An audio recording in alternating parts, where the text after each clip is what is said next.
togetherness, as long as we have cultural narratives that eschew these ideas, that suppress these ideas in favour of negative human traits, greed, selfishness, lust, as long as these ideas are promoted, we'll exist in opposition to one another and will be exploitable by corporations that prey upon these negative facets of humanity.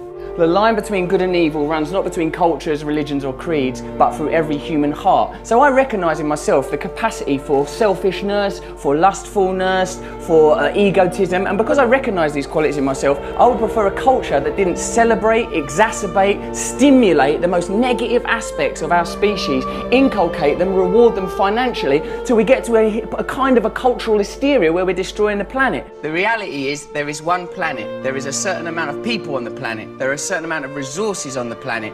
None of them things are going to last forever, so we need systems in place that acknowledge the reality, not systems that benefit elites, but systems that acknowledge the reality.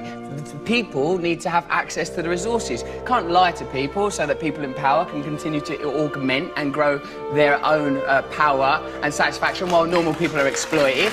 We need systems that get the resources to the people while respecting the planet. Any system that's detrimental to the planet or detrimental to the people because it helps one or two bods, fuck it off. We're allowed to do that, you know. We are creatures on a planet. We are mammals. Look at the faces of the people that we're being asked to vote for as leaders. Look at them. Look at them. Feel it in your hearts. That ain't who's meant to be leading us. Happiness cannot forever be sustained like some glistening bauble. It's a transitory thing, like a butterfly alighting on Snow White's finger in that bit of Snow White. So, like, you know, I'm happy mostly. I'm happy mostly when I'm being nice to other people. Then I'm happy.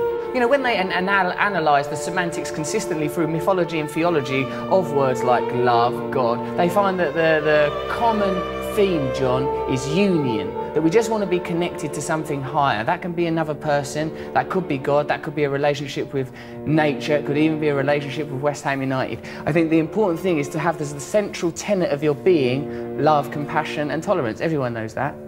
You know, like the realisation that this is only a very temporary thing, that the only thing that matters to any of us is love, that everything, that underscoring everything is love. You know, if it's a biological, anatomical human condition, the idea of acquisition and survival of the species, then that 2% that distinguishes us from the great apes, somewhere within that is that divine spark that philosophers have always espoused upon and written about, that somewhere within that, that's the truth that we're trying to head towards. What it felt to me was like the dissolution of my idea of myself. Like, I felt like separateness evaporated. I felt this tremendous sense of oneness. I find it, I'm quite an erratic thinker, quite an adrenalised person. And like, but through meditation, I felt this sort of beautiful serenity and selfless connection.